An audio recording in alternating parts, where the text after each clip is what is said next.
All right. This is the second half of the worksheet we're working on today, and I'm going to go through some of the points on this worksheet to help you with the answers. So let's begin. The first one says, describe the difference between oceanic and continental crust.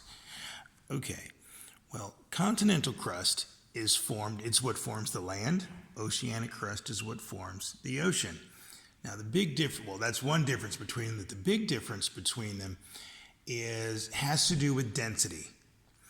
The continental crust, when that magma comes up, liquid molten rock, and it solidifies in the air, it cools down very slowly.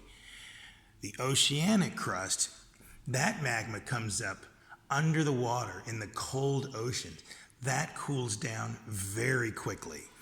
So because it cools down quickly, it doesn't allow any of the dissolved gases to come out and form bubbles inside the rock. So oceanic crust is going to be much more dense than continental crust. It's also much thinner.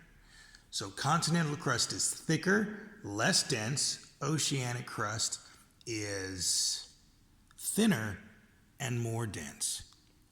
All right, and some of these you can refer to the video earlier or even your drawing. So here, number 2, what is subduction and at which boundary does it occur? Now, if you look on your drawing, where do you see subduction? Here, you see the oceanic crust is subducting under the continental crust. So what type of boundary is that?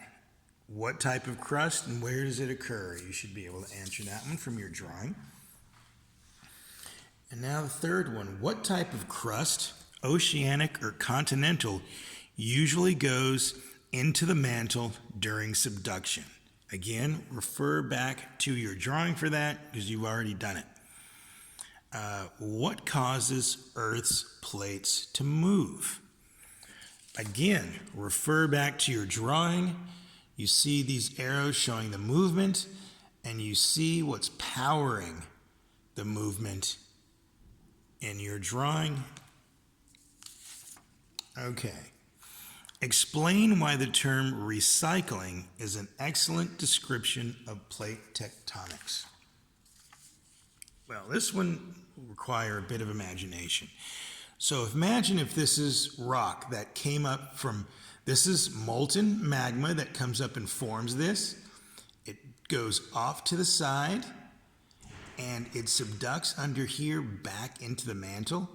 It's going to melt again, and what's going to happen to it? We see this process. All right. So how is this considered recycling? So explain how tectonic plate movement could create another supercontinent like Pangaea.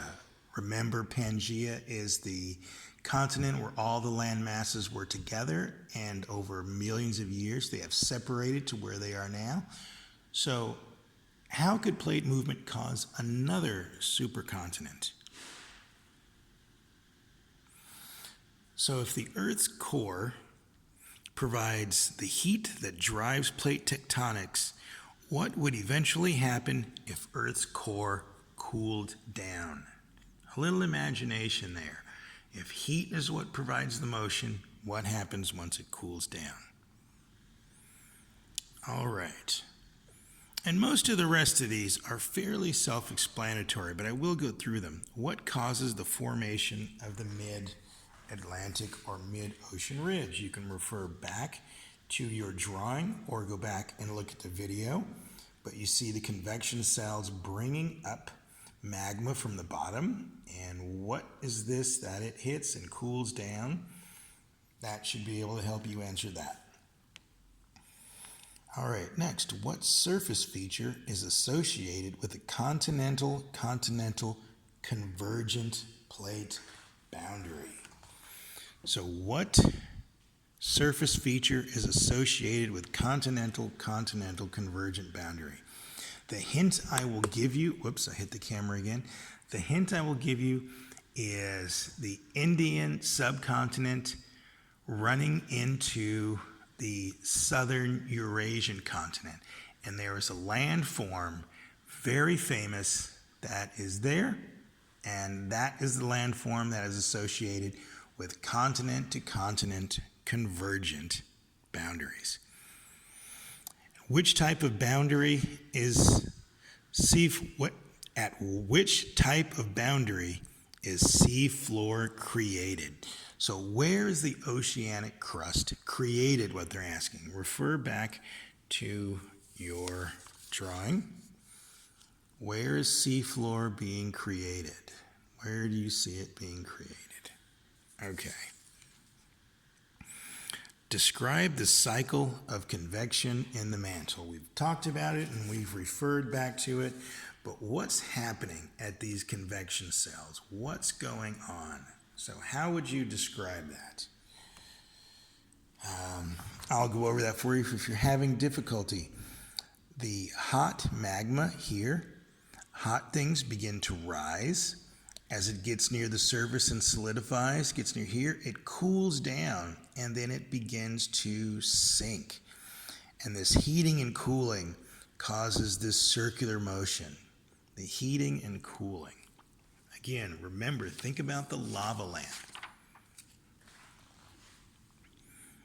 Okay, last but not least, what is the difference between a divergent and convergent boundary? So you need to know difference between divergent and convergent.